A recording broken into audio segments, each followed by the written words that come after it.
Snapping their heads from side to side, marching into the roads in close-fitting blue uniforms and black heels, the traffic ladies who marshal vehicles at the intersections of Pyongyang are an emblematic image of the North Korean capital. Officially known as traffic security officers but universally referred to as traffic ladies, they are chosen for their looks in a society that remains traditionalist in many respects. They must leave the role if they marry, and have a finite shelf life, with compulsory retirement looming at just 26.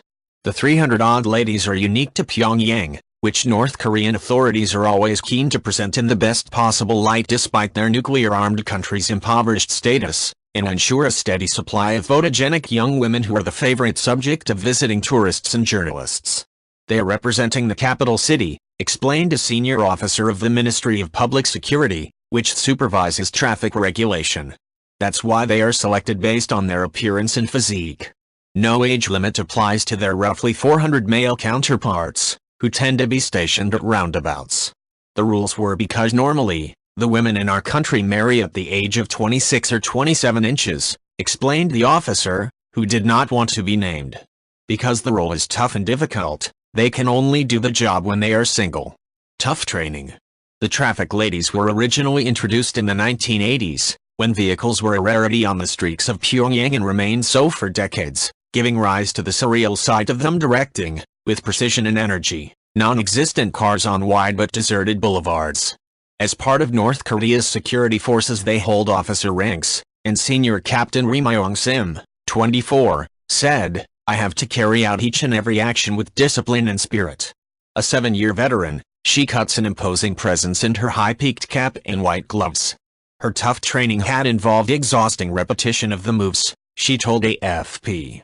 "But every time I felt that, the thing that kept me going and drove me was the thought that our leader, who cares for only the happiness of our people all year long, was watching us work," she said, standing ramrod straight at the Changjiang crossroads in central Pyongyang. "So I could practice throughout the night and keep going on the next day without feeling tired at all." Ordinary North Koreans normally only express officially approved sentiments when questioned by foreign media. An obelisk down the road proclaimed, "The great President Kim Il-sung and the great leader Kim Jong-il will always be with us. Great love." Vehicle numbers have increased in the capital in recent years as authorities quietly liberalize the economy, leading to growth despite United Nations sanctions imposed over Pyongyang's nuclear and missile programs, although the North keeps most statistics secret and precise figures are not available. Traffic lights have been introduced at most intersections, but the ladies, who say they work an hour on, an hour off, although their feet can still get sore, have no fear of their blue uniforms being replaced by red, amber and green. "The lights help the humans do their jobs more easily," said Ri. Their kit includes thick cotton coats for winter, when their breath condenses instantly in the bitter cold, flashing orange halters for night work, and sunscreen. "The great leader shows them endless care and love," the ministry officer said. "That's why they do their best in their efforts to repay the great love of the great presidents and dear respected Marshal Kim Jong-un. Second to none." The traffic ladies are second to none as a photo subject for tourists visiting Pyongyang, said Simon Cockerill, general manager of specialist travel agency Koryo Tour, who has been leading trips to North Korea for more than 15 years.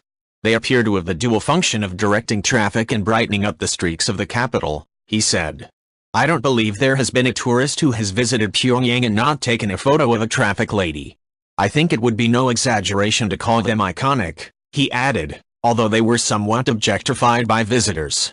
With retirement ahead, Senior Captain Ri is taking a training course to become a teacher. But she let the facade of discipline slip when asked if the focus was annoying.